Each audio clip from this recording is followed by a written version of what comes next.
it's interesting this time period, and like since I started tuning into Yogananda and his teachings, he's always talked about this time that we're in now. It's like there's going to be a time, like that's coming, and prepare yourself. And that's what we're doing in meditation, is Mm. preparing ourselves. Similarly to, like, I like to think about astronauts. How they select which astronaut goes to space. It's not necessarily the one that has the highest scores on tests or challenges on the ground. It's the ones who can keep a cool head no matter what is going on. So if you get frustrated or you get scared in a difficult situation, all of your intellectual training, all that goes out the window because your Mm. frontal lobe shuts down. And so it's all about, in these moments where, the birds are singing and we're still eating, and we've got everything that we need to sustain ourselves currently. Let's take that time now to like train our minds when we have, this more calm, peaceful, time frame, that we can train our minds so that we're ready, that when we're in difficult situations we can go Mm. back to that training, because it's a really exciting time. It's a very this time is so full of change, and we all know things need to change, and this is what change looks like. Right. It has to get shaken up. The old ways have to crumble in order to make way for the new. Mm. um, and this is like, I've been tuning into some astrologers lately that have been talking about. Currently, I don't know too much about the astrology. I'm very green with it, but they say that we're in this what's called a North Node Uranus conjunction, and that period of time throughout, history has led to some pretty big things. Like one of them was talking about in 2007, the last time we had this planetary conjunction was when the iPhone and the Android were released. Oh, wow. And yeah, and also that same period of time, that's when Google purchased YouTube during the same kind of like planetary energy. Wow. So it's a very creative, very like sort of huge technology boost. Yeah. And then back in 1991, when we had this same conjunction, was when the first URL was published. That was Wow. a first. And so we're really like, even though we're in this, like, in the middle of these market crashes, and, all this uncertainty, and, war, and we've got, pandemic and all of these kind of things. We are right now due for one of the biggest technological inventions, or, discoveries, or births of, you know, obviously blockchain is, something that is coming and is going to be who knows where it's going, but that's has a lot of hope there for something that could Mm. revolutionize the way that we, because imagine without the iPhone or the Android or without Oh, you are. totally different world, different life. Yeah. Yeah.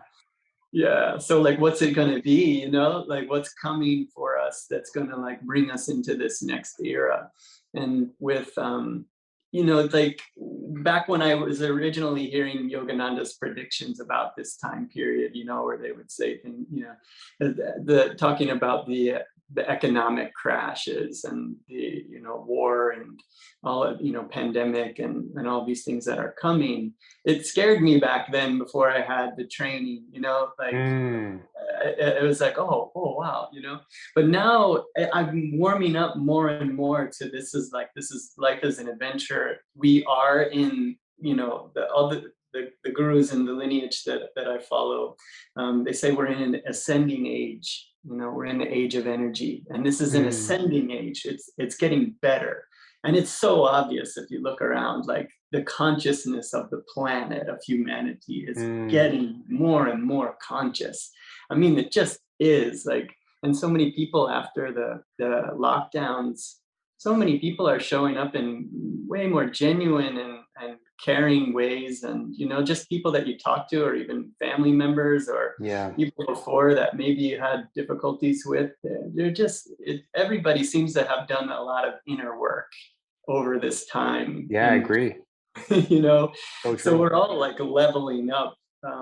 So I'm very I want to like really, with this podcast and with people that we talk to, I want to really kind of form like a collective of all of us who are like, because this astrologer that I was listening to, Juliana McCarthy, she was talking about, um, you know, let's, what we all want to do is just have fun no matter what. That's the sentiment, is like, we're going to have fun no matter what, because this is a Mm, fun and creative time. The things that are crumbling are things like, the unfair distribution of wealth across the world, this small fraction of people that are controlling the wealth, yes.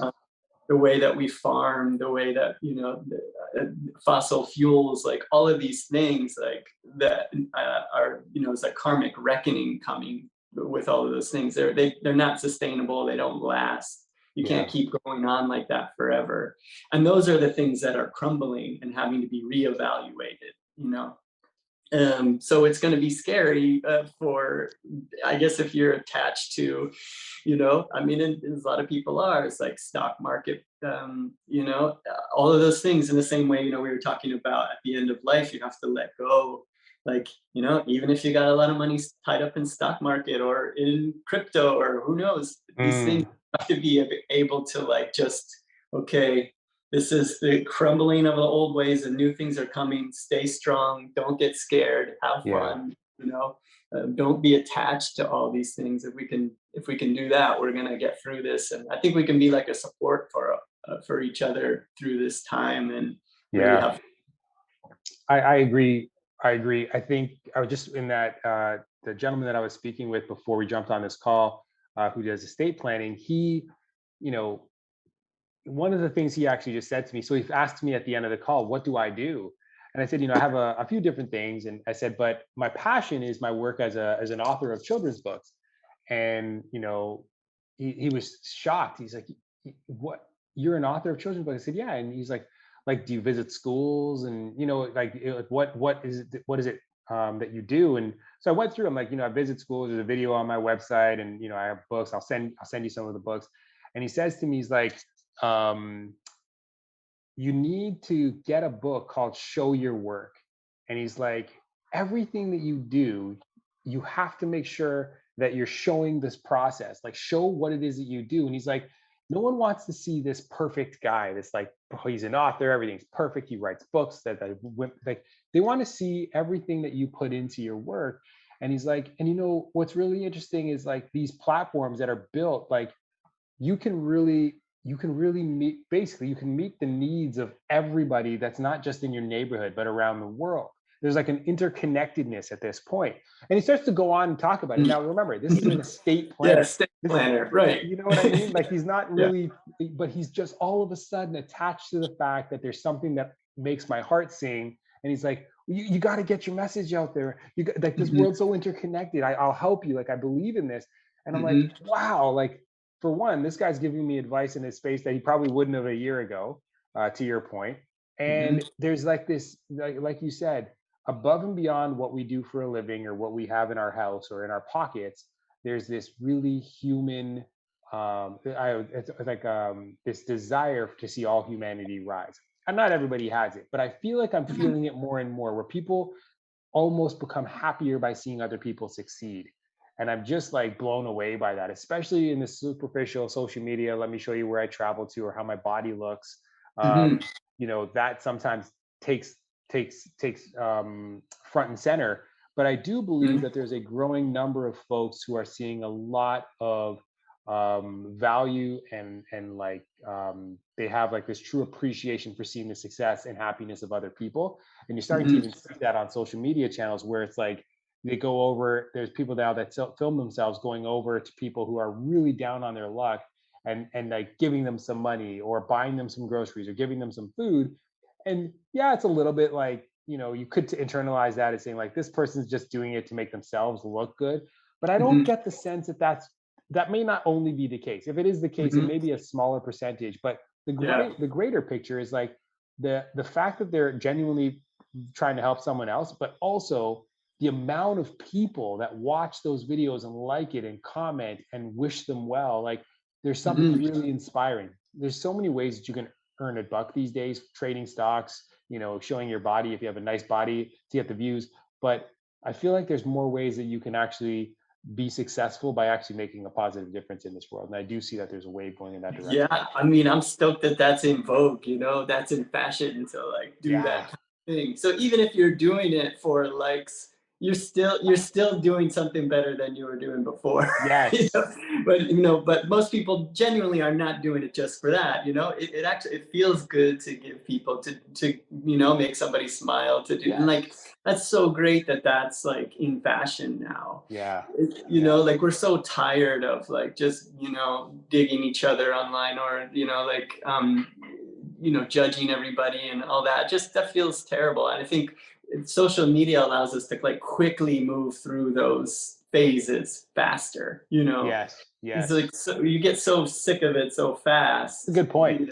It's a good So now point. we're just like, oh, we don't want that anymore. This new way Yes. of showing up is so encouraging. Yeah. It's a really good point. It's same podcast that I was listening to at the astrologers, they were talking about, like current fashions. It used to be there would be like one wave of fashion, this era, during the 90s, this is cool. During the 80s, this is cool, hippie Mm, era, this is cool, it's sort of 90s hip hop is cool, and you sort of stayed in your lane and, you either were this or you were that. And now it's like so you're so much more free to what's the coolest thing to do is to be yourself honestly and to like have um, you know your own way of doing things and it's like you do all the sort of inner work to find out who you are and what you're yeah. interested in, and if you project that out, that's what's cool right now, so Yeah. that's really nice. I love this evolution. I think it's great. And like you said, like sometimes it does, it feels like, oh my goodness, I can't believe everything looks like this. But like you said, it's quick. Like you get through it so much faster because it's so much more in your face that you can be sick of those things really quickly, and hopefully kind of you expose some of the beauty that just is lying just beneath. So yeah, Mhm. I'm with that. On the point where we talked about showing your work, and maybe the essence of this podcast today, you uh, you yesterday, I believe it was the morning. Was it yesterday morning where you shared the final version of our first Hanuman NFT? Um, I can't put into words um, the reaction when I saw that. The detail, for one, I think knowing you and what you put into your work is one thing, but to see it, like Paul and I called each other. I think I called Paul and I was like, "What? Have you seen this?" And he's like, "I just sent Chris an email," and so everyone's reaction was exactly the same. It leaps off the page, like off that screen when you look at it, and you zoom in, and it's like you go into. It almost feels like when you look at the globe from outer space, and then you on Google Maps, you can zoom in, you get closer and closer and closer, and you can get all the way down to a stream or a street, and you can see the houses and the trees and someone's blurred face because you're not allowed to put their face of the person living at the house, but you can get that close. That's what it felt like when we were looking at Hanuman. Like you can really dig down and see the layers and intricacies. So I would love to maybe spend this podcast really understanding the entire process, like what it felt like to start, how it felt like to go through this, some of the challenges and obstacles you faced along the way, and then how you came to where we were. So I'll turn it over to you. Mhm. The floor is yours. Yeah, cool. Yeah, I'm so happy that it's resonating well with you guys. It felt so good to hear your responses on it.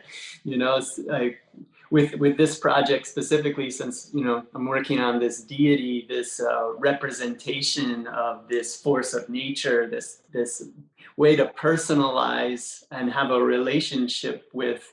I mean, can call it God, Mm, to really this image to me also stands as like for us, as the seekers of the eternal community that we're creating, and the way that we're talking about the future, and keeping each other inspired, and on the journey together, keeping a warrior spirit, like the thing that I, is asking for in the image, because when I show up to a drawings, this is why I love sacred art, is because it takes it out of something where I'm digging into my brain, trying to like come up with something, or I'm not regurgitating something in a way that's, either subconscious, or I'm not going into like my emotions, you know, um, to create something. I'm really like, okay, what I'm asking for with this image is to create this image that's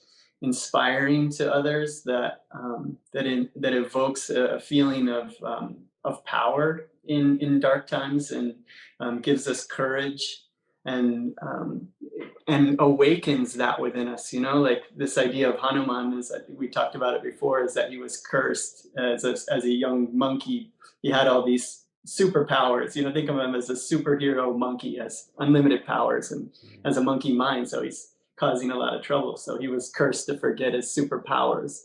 So by making this image, my prayer to Hanuman is that by creating these images, that we're reminding him of his powers, and with those powers, he immediately responds and awakens us. So that's really like the sentiment that I'm injecting, trying to channel into the work. And it's a lot of, like I spend a lot of time listening to audiobooks of the Ramayana. I spend a lot of time chanting, and I've been tuning into Neem Karoli Baba, which is Maharaji, is Ram Dass's guru. A lot of people are familiar with Ram Dass through Be Here Now.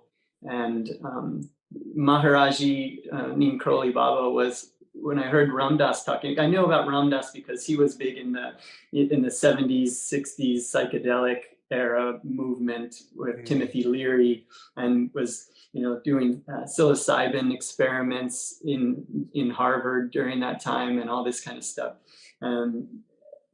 But he gave all that up, or he was fired from Harvard eventually, and left that world of psychiatry, psychology, and moved to India, and became a disciple of Neem Karoli Baba, and that ripple effect um, into the West it's just, you can't even fathom the effect that has come from that connection and bringing these teachings. And they say that Neem Karoli Baba is a physical manifestation of the spirit of Hanuman, the same spirit in the Ramayana, the same spirit, and is a way to connect with that spirit, and When did hearing. Neem Karoli Baba exist? What's that? When was he around? Neem Karoli I Baba. don't know the exact dates, but it was like, I believe he passed away probably in the 70s. Okay. Left his body consciously, I should say. Yeah. Yeah. Yeah, and the stories about him are just, so fascinating. Like a lot of these saints, superhero stories, and just so incredible, and the most credible people, talking about these accounts with him. And in the So I've always had 1970s, like this. there was ability to record, and so I'm sure there's got to be interviews with him and stuff like this, right? Like, can people actually like see him in like on video? Yeah, uh-huh. Okay, Yeah. Yeah, and he's one of the quick stories about him, I guess, and I'll jump back into the artwork, please. Yeah, but he's really been the catalyst and the thing that I'm channeling, so I think it's important a little bit to talk about him. sure. Um, as like a quick fun story about him, he was going to catch a train in Neem Karoli, is the place in India, is a name of, I believe, a town in India. Oh wow. And so, as the story goes, from what I'm recalling here, is that he was going to catch a train in Neem Karoli, and the train was already moving, and then he as he walks up to it, he stops the train, and he gets on the train. And as soon as he sits down again, the train moves again. And everybody there witnessed this happen. Like the villagers that were all on the train, they all saw this saint walk up, stop the train, get on the train, sit down, and it goes again. And in India, they really, they have a culture of saints. They understand when they Mm, see a real true saint, and they know and they respect that and love it. And people, they build temples around saints like this. It's yes. like, they understand this is an awakened master and he deserves respect. And they actually named the train station after him after that, Wow. you know, Wow. things like that, but so with Neem Karoli Baba and Ram Dass and the book Be Here Now that he wrote and all of the teachings of Ram Dass, um, that put me on a path to finding my, spiritual um, it was my spiritual path and my guru. Like I never heard anybody talk about a guru before. Mm, When I heard Ramdas talk about it, it just awakened that in my mind as a possibility. So I owe a lot to his story, and I feel really connected to Hanuman and to Neem Karoli and Baba. And so I've been and looking in, listening to a lot of stories about him and teachings of him in tandem with the Ramayana and the right. stories of Hanuman. And just so I mean, like as I'm working on these pieces, like sometimes I just have to like stop and like pray and just like I feel like the power of it, of Wow. just the honor of like getting to hold this stylus and allow something like this to come through is like a big Mm, part of it. So there's a lot of that sort of like just my own mental preparation for working on it. And it's nice that we've kind of taken a step back and given ourselves more time to really put into this and give it the proper amount of energy. yeah. um, And I so think I think part of it's like, the time that we're in, we kind of feel like sometimes you're put into the situation where these decisions are kind of made for you, right? Like we always take into account what's happening around us.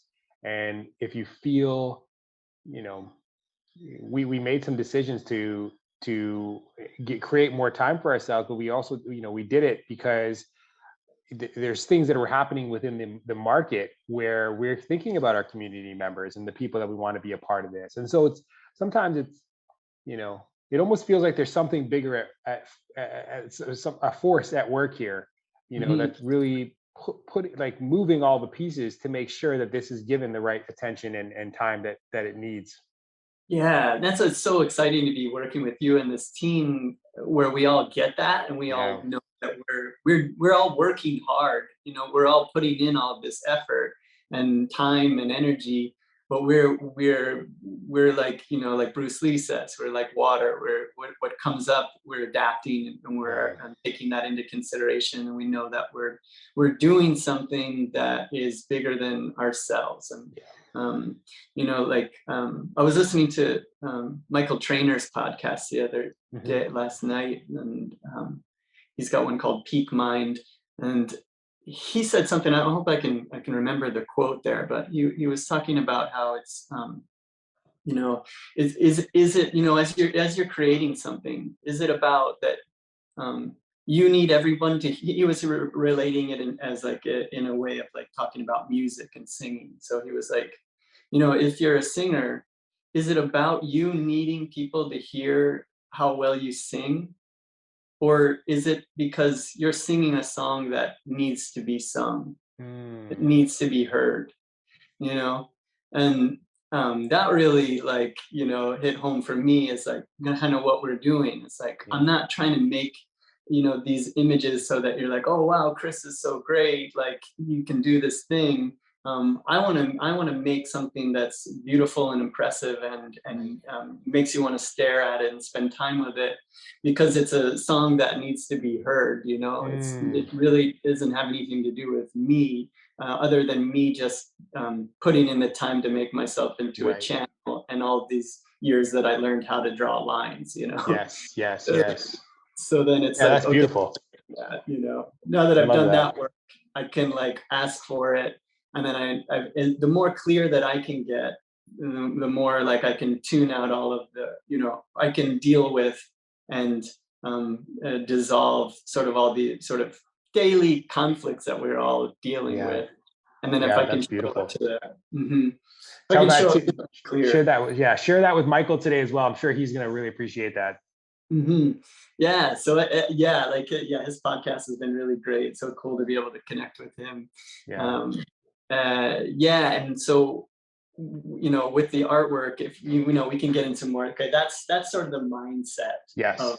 what's happening here. And I do, like I chant to Hanuman, I pray to Hanuman, I invite him into every moment that I'm working on the piece, so that I can remember to do that, and that makes it so much more fun to create from that place. Mm. So so yeah, but some of the really sort of, if we talk about logistics of Yeah. making work, yeah, this my process for making deities, or for creating sort of my interpretation of these deities that I love, is I like to pull from the past. Like I want the images to have I want them to be recognizable and familiar to these like images that people who've been um, tuning into these deities are familiar and seeing them a certain way, and studying the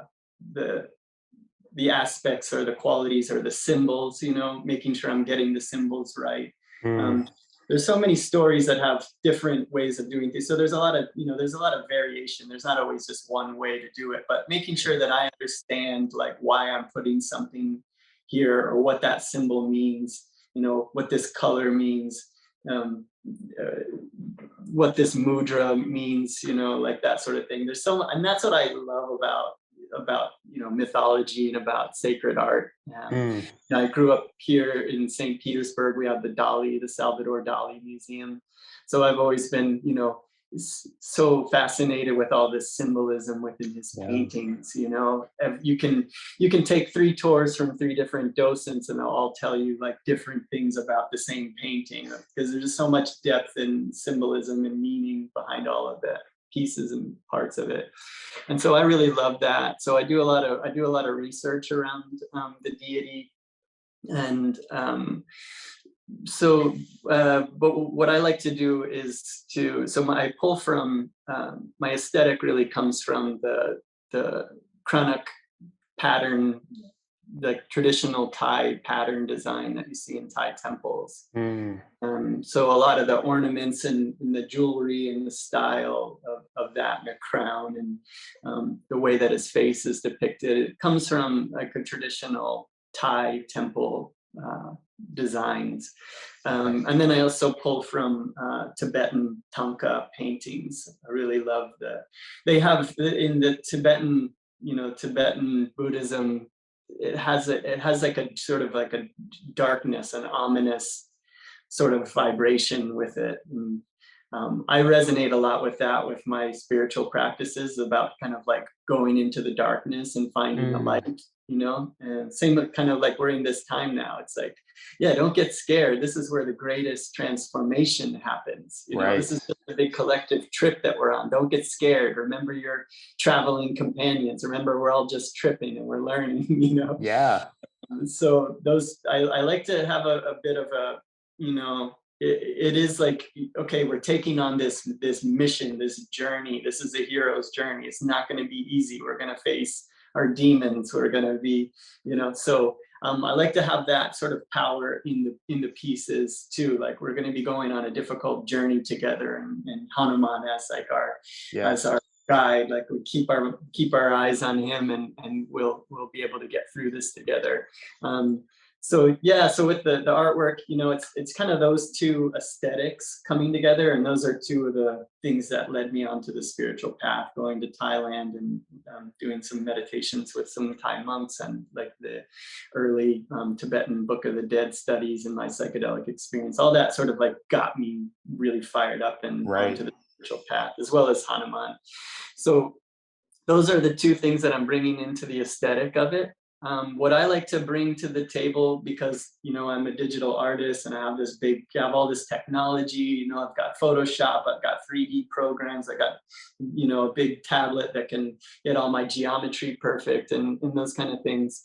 So I like to take those images that maybe were a little more rough in paintings. Not to say that they're the beautiful, detailed, amazingly Sure. ornamented paintings, but what I like is precise anatomy, precise line work and geometry, and symmetry and all that kind of Mm, stuff.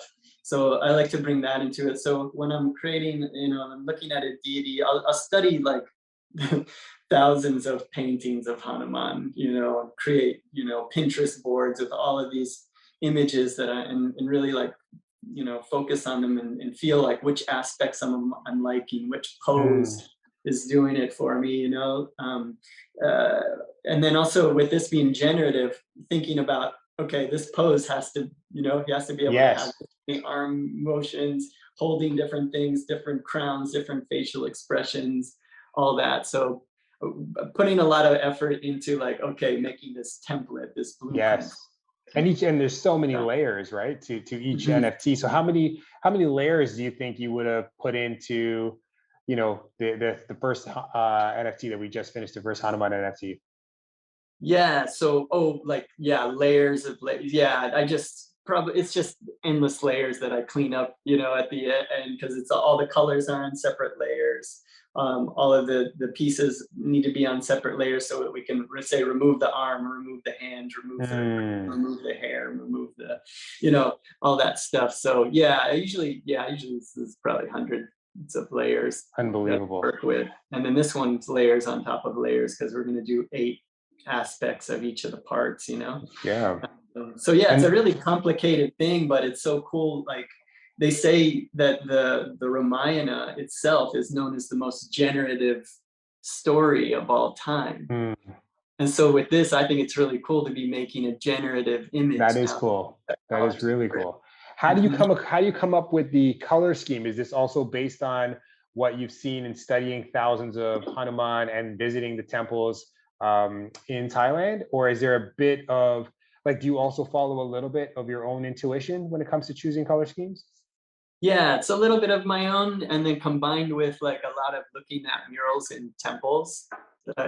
In Thailand, they have I mean, you just have a team of artists just sit down on Right. scaffolding with tiny brushes and little like, and just detailing in gold leaf, Wow. and I just love that stuff. So I look for videos of those things, and I make a collection of like screen grabs of videos and photographs of temples and things like that. And they're always like adding new colors or putting different sort of spin on it over the years to keep that vibrant and fresh. Mm, And so I try to stick to a color palette that feels sacred, right. but I also like bright colors, so sometimes I'll bring in some neon or something like that to really pop some areas. But yeah, this has like a traditional. I really love the combination of like metallic gold, like a rich teal colors. Kind of like what I've got going on here a lot. Hmm. Um, and uh, so, and like the black contrast of it to Yeah. really things. And then inside the line work too, it's not all just like black lines. It's like, black lines on the outside, but then, maroons and red lines so that you can have a lot of detailed lines. But then when you back up, it doesn't look like a mess, like really Right. mushy. It has room to breathe. So it's like all about how many lines can I put in here where it still breathes. So Wow. all the colors of the lines and how they play against each other, I think about a lot to really How, make it feel right. and the amount of time, both when you're working on it and praying on it, and like how much time do you think? I keep thinking one of the things that, not maybe not fearful, because I know, like you said, you proceed with courage, but um, when when someone mints this NFT, it's something really special, and it's really special not just because of what it's worth in Ethereum or because it's part of this bigger project or something, but the amount of love that you put into each one of these pieces, and time and thought, and prayer. how do you equate for that? Like, how do you qualify that to somebody who's just picking this up? It's not just the regular PFP NFT project. So how do you illustrate that to somebody? Mhm. Mhm. Right. Yeah. I mean, I think, as we start to post images, previews of this artwork, it's gonna call to people who are, for whatever reason, just like you'll see it and you'll just be like, "What is that? Like, I need to know more Mm, about that." And that's what Hanuman did for me when I first saw him. It was just like this, just ancient memory just rekindled in me. And I think what we're doing is like almost like you're sending out, like, say, like the bat signal into the air. You see it and you're just drawn to it, and you want to know more. So I think yeah. people that are seeing this, you're gonna want to know more about it. And as you're, like, I like to think about, if I'm buying artwork from somebody, or if I'm making something for somebody, about like thinking about it on their wall, and like I wanted to bring, if I'm traveling and I'm looking for some kind of sacred sculpture or something that I want to take home with me. It's like, what kind of energy is that giving me? What kind of blessing is it bringing to me? And these images, I think, and it's so cool them being generative. So you roll the dice, and you get one that is for you in that moment. It has all this symbolism in it, Yeah. and you really take that as like, okay, this one is meant for me in this moment. What does it mean? What can I get from, what is it trying to tell me? Like, what is it Yeah. saying I should work on? Similar to like a tarot card or something like that. So I want to, with this podcast and with the things that we're putting out, I just want to get people like really curious and interested Yes. how Yes. to use this ancient magic. Yeah, I agree. I think it's funny because in a traditional sense, when it comes to NFT projects, you want as many people as quickly as possible, and you want them because you want to ensure that you mint out, or that you build a community, or you create the sense that there is more to this than meets the eye because of the sheer volume of people that are interested in it. And so this is could turn. I mean, it's a new paradigm. We're kind of flipping it on its head, where it's like we don't want this. We don't want this to just be a flood of people that think that this is just a quick way to make money, or this is the next big thing. We want the artwork and our ethos as a community to speak to call to people. We are looking for a very um, we're looking for people who are authentic and genuine and see this as something as so much more than just an NFT project. Is it fair for me to say that? Yeah, 100%. Yeah. Yeah, right. Yeah, it becomes like, it's so cool that you guys are feeling that, and understand that, and also I think it's just the ethos of our whole group. Like, we've Yeah. all been doing things that, are successful, and doing things in a maybe more traditional way throughout our lives. And now it's time to, like, this is the time to experiment and to like really figure out, doing things that have real value for us. Like, I know we're learning and growing as we're doing this project together. And then as we're doing that, we're emanating that vibration out. So yeah, it feels so much better to be working in this way, and to Yeah. really feel like we're following and being guided, and we're like, I heard another, I forget who said this, but it was, I think it was on the Aubrey Marcus podcast, or said, and this is another harmony thing, about, you want to be, it's all about becoming in harmony with the song of your life, you know. Mm, So as you're in harmony with this song that's playing,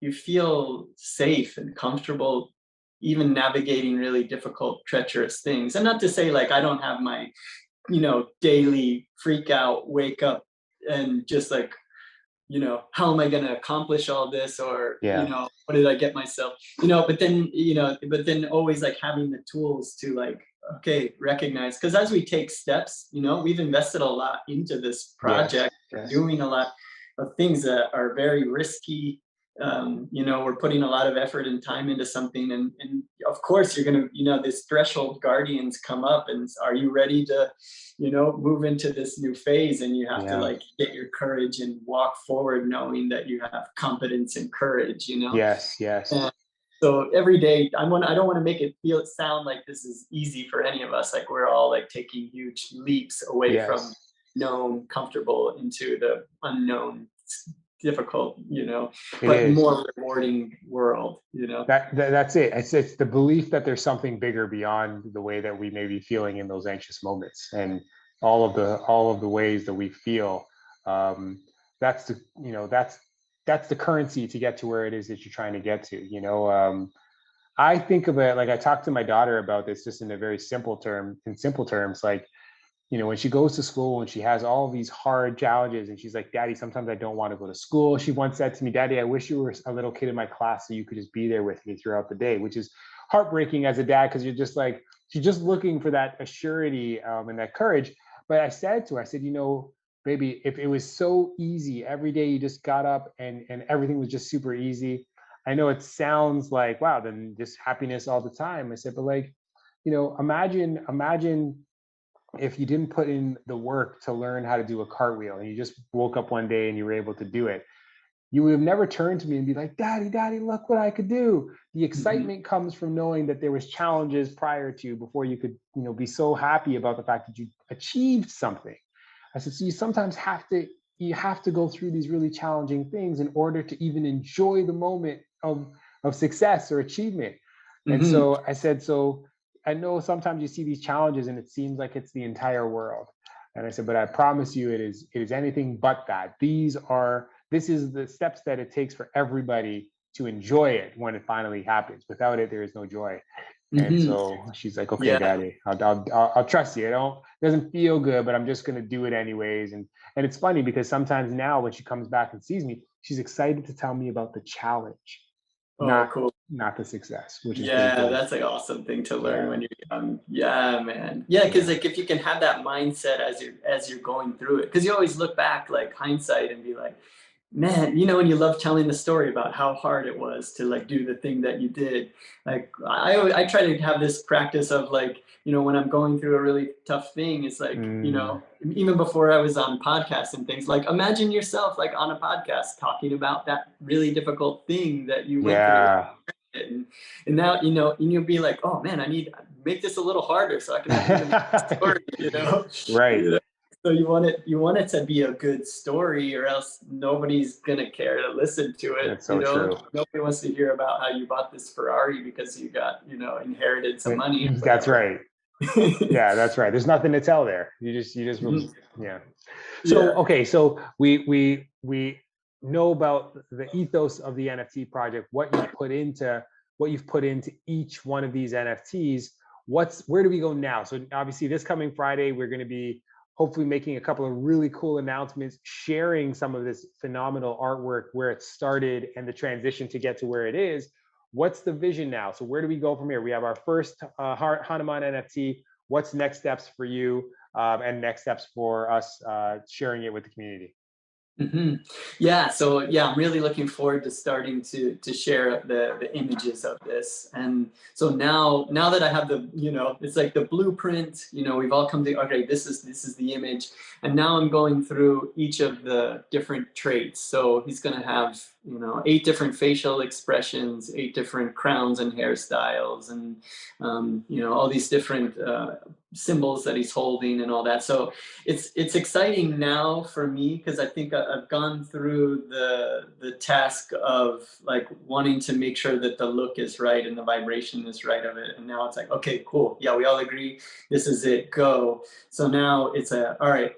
How diligently can I keep drawing this same? I'm actually really excited about getting to draw it again and again and again, so that each time, it's like getting better and Yeah. getting more interesting, or the ways that I'm doing things. So I've always really wanted a project that's like that, where I get to do almost the same thing but over again and again and again. And then think about different expressions that Hanuman can have. If he's in a sort of a prayerful mode, or in an attack, warrior mode, um, and then just redrawing these things over and over again. So there'll be a lot of stuff that people can follow along with us as the traits come together, as Yeah. create all of these different pieces of the image, and thinking about having, what is it, like 8,000 or It's a whatever lot. number that ends up Yeah. being the collection. Just being able to, I'm so excited about being able to have this just array of like one of one Hanuman images that we can just I can't even send out into the universe. I can't even wrap my brain around it. When you look at one and you see how beautiful and otherworldly it is, I can't imagine 8,000 pieces like that, and 8,000 people, potentially 8,000 people. I'm sure people are going to buy more than one, but like to know that there's 8,000 people who will be blessed to hold one of these and to share these with the people that are, that they're close to, and maybe the world, like it's something to be so proud of, and to be so proud to be a part of, the community, the artwork, yeah, it's pretty amazing. Mhm. And Yeah. then I would love to eventually get to a space where even on this, in this podcast, we'll make sure that there's imagery that goes with while we're talking. Perhaps they'll be looking at some of the imagery of Hanuman and some of the work that you've done and your process. It would be really cool to eventually start doing a few AMAs with the community, to just even like talk to them, like what are some of the things that you're dealing with, some of the challenges that maybe you're faced. One of the questions I wanted to ask you, Chris, was once you have this Hanuman completed, is there a process to like, do you take it to your yogi, or to the general community, to not for their validation, but to show them like the honor and the respect and the appreciation you're about to give to Hanuman? Is Mhm. that a process that, have you thought about that at all? Yeah, yeah. I love sharing the artwork with my spiritual teachers at Ananda, and I'm taking a spiritual retreat here. I'm going to California on Sunday, so I'll be there for a week in Beautiful. Nevada City at the Expanding Light retreat. So I'm so excited to be hanging out with all those Jedis That's there. amazing. I mean, just like being in the presence of all of that my spiritual family is going to be such a huge boost. And yeah, like sharing these, and they're so great because it's like they're so on the cutting edge of distributing these teachings through Zoom and through all kinds of digital ways of like um, getting, allowing people to be able to tune into these ancient techniques Mm. through the internet and all that. So I love sharing like what I'm working on, and talking about blockchain ideas with them. And yeah, they're all very down to talk about these things. And I'm interested in too, like bringing some of my spiritual teachers onto this podcast. There's a great storyteller at Ananda that I want to bring in to talk about the Ramayana, and Mm. some of my other teachers there that just like every time I hear them speak, it's just I can't even believe it, Wow. So Wow. How many it'll be people fun. will be there in California with you? This will be my first one attending in person. Like the ones that I've been attending, I've all been online for the Oh, last wow. three Of course, years. I guess. Yeah. Yeah, so this will be the first one that I'm seeing in person. So I'm not really sure. It is. I mean, Ananda does.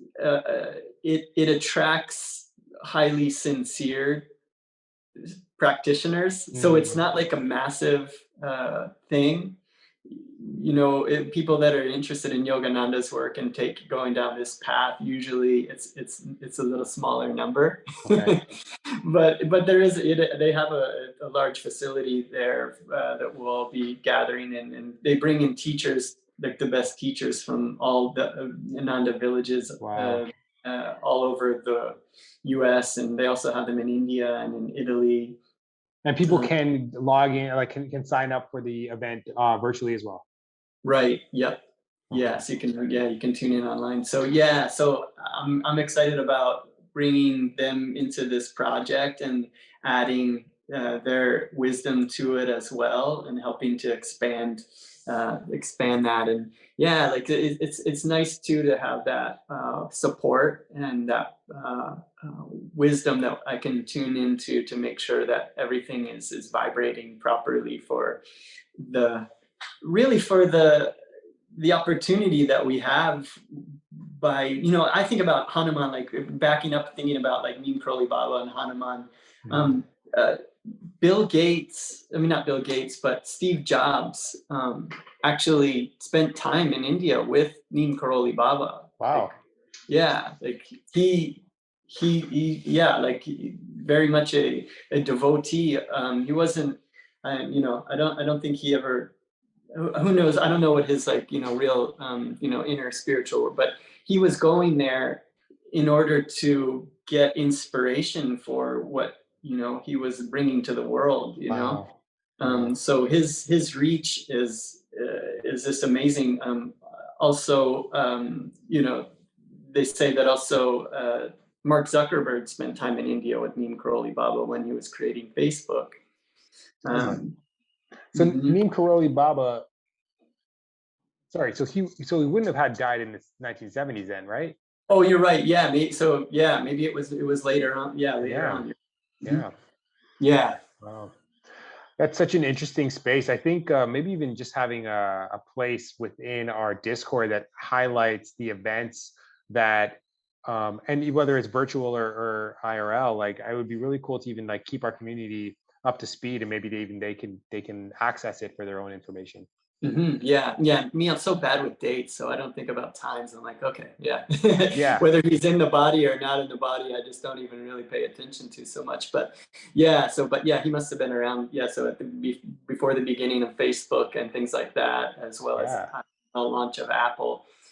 So yeah, so his effect is so great. So now thinking about how Web3 is so flooded with images of apes and monkeys, and the effect that Neem Karoli Baba has had on our technology and the minds that have created this. It just feels like he's uh, making his presence known here, and it's such a comfort. So like as we're moving into this really difficult territory with the market crashes and all of the difficulties that we're going through, Hanuman is always the refuge. So Mm, as we as souls who like choose to enter into this virtual reality video game called life, Hanuman is our refuge when we get afraid, when we get scared, when we lose our way. We can invite Hanuman to come into our hearts and to clear out all the garbage and the delusion and the things that are making us not recognize that what my guru says, that life with God is a nest of fun. love that. Without God, it's anything and everything but fun. It's a nightmare. So when you have, Hanuman is a representation of God. Hanuman's not really a monkey. Hanuman is, it, you know, um, he's a representation of God in our refuge in a way that we can wrap our minds around. Right.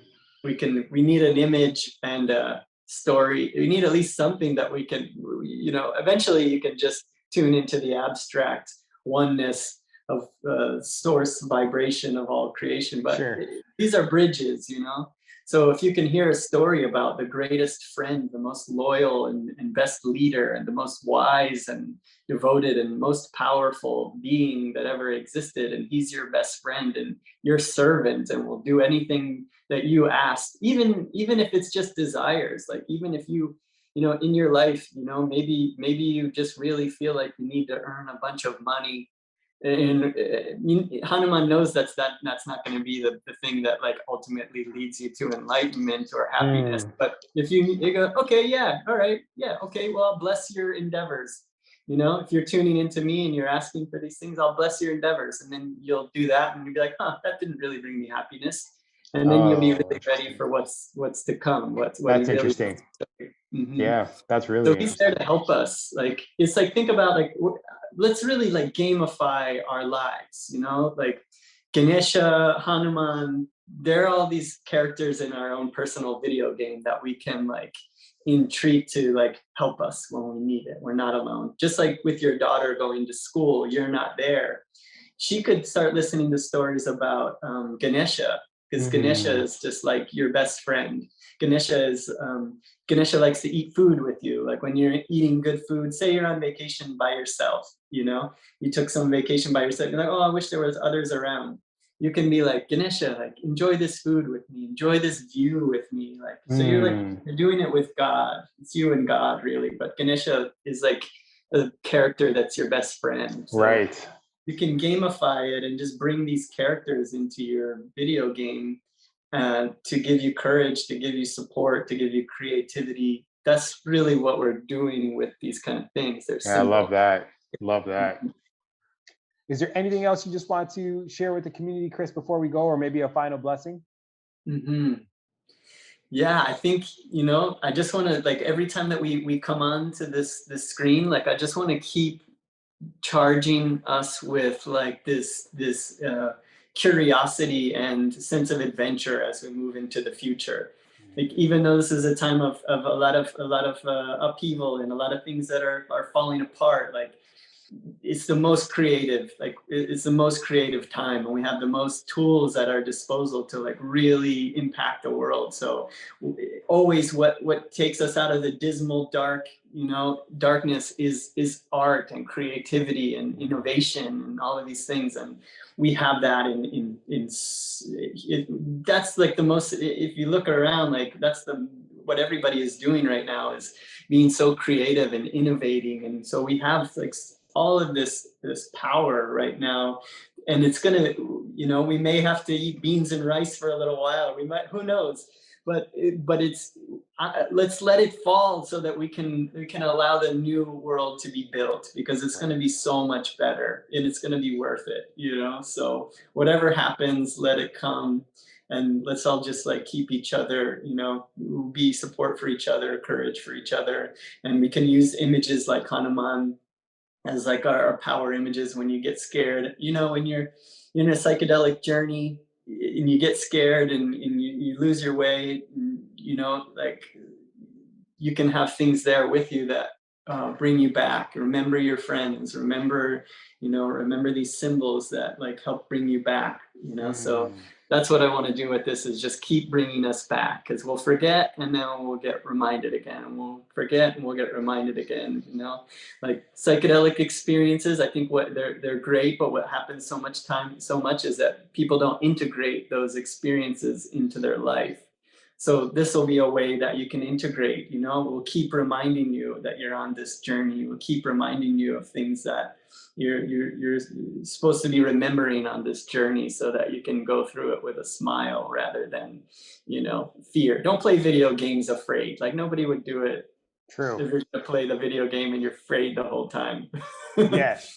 I love that video game analogy, right? It's like when you said to me, like when you're playing a video game, the entire time you're like, I'm so lucky I get to play this video game. It's not, oh my goodness, I'm in Bowser's castle, I'm jumping over lava. This is the final Yeah. stage. Like you're all worried and panicked. You're like super excited to go through those challenging moments just so you can get past them.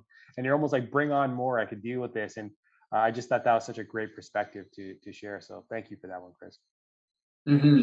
Yeah, yeah. So let's leave people with that, just play life like that and remind each other. Beautiful.